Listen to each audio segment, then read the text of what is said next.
It's great to be with you today. I'd like to start with a quote from Ernest Hemingway's 1926 breakthrough novel, The Sun Also Rises, where two men were talking and one asked the other, "How did you go bankrupt?" And the other responded, "Gradually and then suddenly." What is the suddenly in our scenario? Deloitte estimates that unchecked climate change impacts could cost the global economy $180 trillion over the next 50 years. Until interplanetary living can be habitable, sustainable, accessible, and scalable, this is the one planet we have. And so this suddenly, from an environmental standpoint, you guys are already seeing the effects. I don't need to belabor this point. But we are already seeing climate refugees around the world, the impacts of extreme weather. Some of the endangered species already being eradicated in its majority, and over the next 50 years, that only being exacerbated around the world. These are challenges that we can avoid now by gradually, and maybe a little bit faster, getting to a point where we can avoid the suddenly. From a humanitarian standpoint, there is so much reasons to invest in this now. But we know that in the modern human and business life, rarely do we act on things until they're burning hot, until they're so urgent that maybe the effects can't be reversed. That's not a mistake that we can make in this scenario. And so when we think about it from a commercial standpoint, often we talk to our customers about the opportunity. Yes, regulation is a little bit of a stick that forces you to get started.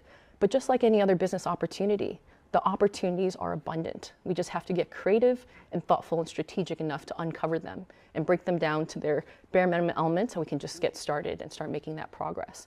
And so we're already seeing our market-leading customers taking sustainability as an opportunity to develop and maintain competitive advantage well into the future. I'd like to start with some questions that we commonly get from our customers that I've experienced having been in the sustainability leadership position myself. Then we'll jump into some lessons from nature, translated into questions that you can take back to your organizations, and to end with a little bit on how Amazon Web Services, as the world's largest cloud computing services provider, works with customers and great partners like Thoughtworks to help organizations around the world build the digital solutions they need to meet their sustainability aspirations. So let's start from the very top. Which ESG matters really matter, to whom and why?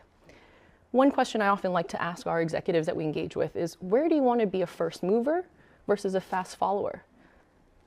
They're well aware that there's competitors and peers around the world already taking action, but I think to really determine where a company prioritizes its space from its resources from the very top, it's an easy question that I find opens up a lot of conversation. And what we quickly realize is if you've ever seen the superset of matters that constitute ESG, I think fundamentally what it really breaks down to is if you drop the ability part of sustainability and focus on the definition of sustain, what do businesses need to sustain their success well into the future? We've managed cash flows really well, we've built good products really well, but what are all those non-financial, non-core product matters that determine the future success of our organization? And ESG seeks to capture a large majority of those non-financial matters. So everything from how secure is your platform in the way that you use your customers' data so you can maintain their trust, to how satisfied are your customers really so you know that they're loyal and will continue to give that recurring revenue, all the way through to how much does your community have an affiliation, a love and advocacy for the brand through things like philanthropy. Obviously, environmental impact. How do we not only mitigate the risk, but also seize the opportunities as social and environmental trends impact every stakeholder group that determines a business's long-term success. And so the first step is really figuring out which matters really matter. And so determining which stakeholders really matter, internally and externally, giving them all a chance to weigh in, and then making the decision for the companies themselves on how they're going to tell their story. Why are they focusing so much on reducing Scope 3 emissions versus creating more diverse and equitable workforce, or vice versa? And so these strategic conversations we find works really well when the company is aligned from the very top and can help sustainability align business leaders and IT leaders, tech leaders, digital innovation leaders trickle down that priority to their organizations. To whom? I think being clear on which stakeholder groups have weight on the organization's success and what matters they really care about, you might find that different stakeholder groups might care about different things. And so being clear strategically on why something matters is really important. Naturally, we can't get all 30 plus attributes of ESG right tomorrow, so which ones are we really going to double down on? Who's responsible for making progress on all these material matters? We've determined that diversity and equity is really important in our workforce and in our supply chain. We've determined that we want to reduce scope 1, 2, and 3 emissions by 50% over the next 5 years. Who's actually going to get all this done? And so when we have really complex matters, breaking it down into those basic elements, like Kathleen mentioned, and figuring out who are the right stakeholders to really figure out how to put that into action and take on the ownership of making it happen. And so this is where governance typically plays a really large role. Governance from the very top, executive remuneration, all the way down to your day-to-day frontlines person for servicing your customers. How does every part of the organization find the right level of accountability and to enforce that, to monitor that, but also to find where are they struggling and to get that feedback loop on a systematic, recurring basis across the organization is definitely an area where data and technology can help. Who has experience leveraging technology to measure and track sustainability progress? One of the 3 biggest skill shortages in the sustainability industry are sustainability leaders who know ESG, maybe a little bit of climate science, but also know business, data, and technology. And so if you imagine being already overwhelmed with your ESG supplemental reporting that you need to get done every year or the flagship programs that you have, technology is one way to make decisions faster, easier, at a larger scale, as well as to implement that action at a larger scale. Who would say no to that? Who wouldn't blink twice to save some hours putting the annual report together or getting that scope 1, 2, and 3 emissions profile and portfolio done every year? I think the challenge is finding those opportunities to really take the time to explore technology on top of all the things that already feel really heavy as BAU for a sustainability team, but making that investment for the long run. Right now, I think a lot of our customers know the pains well with reporting, for example, but I think few are still hesitant to really take that leap into investing in the technology required to make their lives easier for the long run, even if it might require a little bit of a change in the near term. And so once these technologies in place, it enables baselining really easily. Where am I at with my emissions? Where am I at with my diversity, equity, inclusion ratios across my organization? Where am I with the number of cybersecurity attacks we've had or not, hopefully? And so things like this, once you have that steady stream of data humming, every time you have to organize resources every year or fight for them, or you got to make a trade-off between one program or another, that data will be your source of confidence every time. And in the absence of that, we'll always have that dilemma of, are we making the right decision at the right time? So let the data help you. By investing in those systems now, you can get the data you need to make smarter, better, faster decisions for the ongoing success of the function in the company. Accenture pointed out that new value is being found at the intersection of digital technologies and sustainability, and the companies that are leveraging it are 2.5 times more likely to be among tomorrow's strongest performing businesses than others. We're already seeing this. I think the challenge is just, it's really hard. And so to transition into some questions that maybe you can take back to your organizations to really figure out where to get started and where the opportunities and priorities should be or could be. In nature, it isn't the strongest or the smartest who survive, but rather who is the most adaptive. For those that live in Australia, you know that you can't get more ibises and cockatoos rushing through your trash. They weren't built to do that, but they adapted. They now secure food sources easier than their natural environments would have because they adapted. What can businesses learn about adaptation at scale? And so figuring out where to get a large group of people cross-functionally together, start the conversation, one question could be, well, what is our biggest sustainability-related threat? As Kathleen mentioned, a lot of organizations might be underestimating how much threat is really present because their understanding of how far it reaches across the company isn't clear enough. And so getting clear on what are the biggest threats, quantifying them, prioritizing them, and then putting action plans behind them. But what is the largest opportunity? It could be actually in response to a threat, or it could be a net new opportunity, new products and service lines, for example. Lesson 2. In nature, diverse ecosystems are the most resilient and robust and formed through constant experimentation. One plant that tries to rise, if it isn't the right climate, it'll recede and give its nourishment back to the ground for another to come in its place and thrive that are better fitted for the conditions. Animals constantly are adapting by figuring out which environments they can secure the most food and security from. Businesses are no different. We have to constantly try things faster, cheaper, easier to get to the right answer faster, because the first hypothesis might not always be the right one. In sustainability especially, there will always be limited information. So we've got to make some kind of a leap at some point. But the faster we can experiment, the quicker we can either prove or disprove our hypotheses. And so how can you foster a better culture of innovation and collaboration and experimentation within your teams, but also your wider organization? Lesson 3. Whenever nature sees a blank spot, it's filled with a plant or animal that is perfectly adapted to fit that niche. Think about invasive species. While they might come from other environments, they thrive and often beat out native species because they are perfectly created to meet that niche.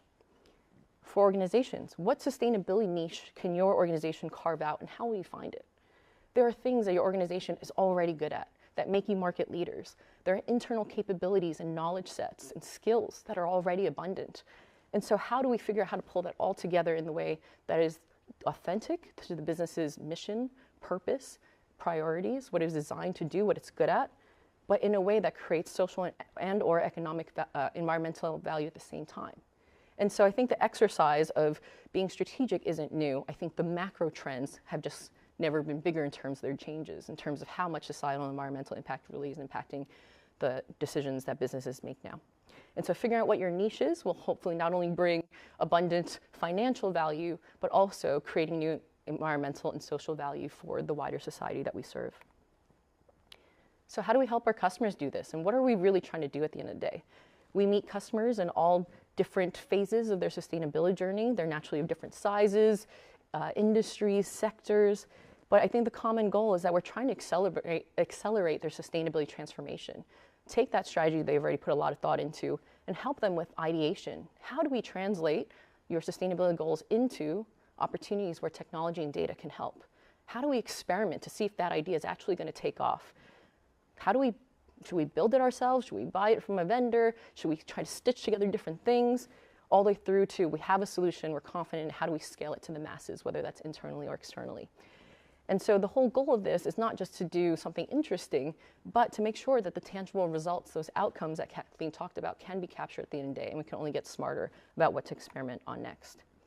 And so our approach, I typically start with meeting the customers where they are. I think this is common for all folks that work in this space. We really want to get into the hearts and minds of that business. What do they really care about? And understanding, what are your sustainability goals? What are your larger business goals? What are your board and your C-suite's priorities? Which are your key stakeholder groups, and what are they really badgering you about? And translating those into opportunities in technology, digital solutions, that they can take on to exactly serve that need. Maybe it's something that a market-leading peer in another part of the world has already tried. Maybe it's something that is bespoke to what that company needs that we believe is technically possible, so we want them to be a first mover and try it maybe as a world first. And so depending on the needs of the organization, the ideas can be quite big, or they can be small things, like making a process a little bit easier, which adds a lot of value. And so once we've generated a plethora of ideas of digital solutions opportunity areas that we could address, we've got to prioritize them. And that's where a strong materiality assessment, strong engagement from cross-functional leadership, especially executives in the C-suite, comes in to help us filter through those ideas to figure out which ones we should actually start with because they're going to add the most value and they're the most pressing now. And so evaluating those opportunities is also something that we're happy to help with. And then actually designing the digital solutions that you need. At the end of it, you might decide, hey, there's that perfect software as a solution that I can purchase and it'll solve my needs. In some cases, especially for larger, more robust organizations, out-of-the-box tools might not fully fulfill that need. And so they'll need to build layers of customization, of data and analytics across different data sets, et cetera, different layers of automation, integration, you name it on the tech side, in order to enable these things. But sometimes it's as simple as, hey, did you know we have a third-party data set available through AWS Data Exchange? I can give you the ESG scores of maybe some organizations with their supplier base. And so the actual digital innovation opportunity has different shapes and forms, but it's always back to what does the company really need and why, and will they see the value? I think one aspect that sustainability line of business leaders, if you've never worked in technology, might not be aware of is technology building especially isn't easy. It takes hundreds of thousands, potentially millions of dollars, multiple years to really build some of the grand solutions that we see out in the world. And so to be confident about, am I making that right investment? There's nothing wrong with going big as long as we have the strong strategic impetus behind it. And so having those check-ins and then taking our customers through a phase of really understanding their customer, defining the problem really well, ideating a bunch of different ways to solve the problem, testing some stuff, refining it, and then actually putting it out into the wild. comes together in a bunch of different offerings and services and tools, access to partners in our ecosystem that can help you with implementation, that might have technology available. And so we have a full breadth of offerings that we hope will help our customers and partners build the digital solutions they need for their own sustainability efforts. You'll see on that QR code, it'll bring you to our AWS Sustainability Solutions page, where we see use cases that we've heard from all around the world that we're building solutions for to make it a little bit easier for our customers and partners to take action. You're going to hear customer stories. What are others doing already? If you already use AWS, you might be aware that we have a customer carbon footprint tool. So those, especially that develop technology, wanting to make sure that you're being as efficient as possible, not only with your cost, but also via the utilization, also reducing unnecessary electricity, water emissions. And so our own infrastructure, we're already well on our way to powering our data centers with 100% renewable energy as the world's largest corporate purchaser of renewable energy. We have aspirations to be water positive by 2030. I can keep going, but as we work on our own infrastructure, we expect that it will only drive positive effects for our in terms of their own sustainability footprint as well. Once you actually get onto AWS, we want to make sure that every single way that you design your components is also as efficient as possible through something we call the well-architected framework. I mentioned we have some data sets. A lot of times we meet customers who have a challenge they want to solve, but they don't have all the data they need internally. And so we wanted to make it easier to access data sets from around the world as seamlessly as possible, fitted to work perfectly with AWS services.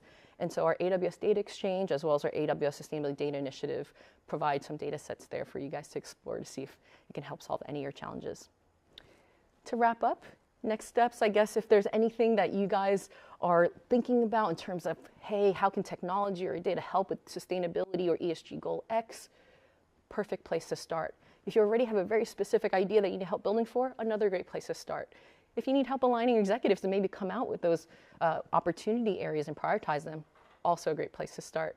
And so if you have an AWS account team, feel free to reach out. But also we have great partners like Thoughtworks who can help you with this. And so please let, I guess, either of our organizations know if we can support you in any way. Thank you.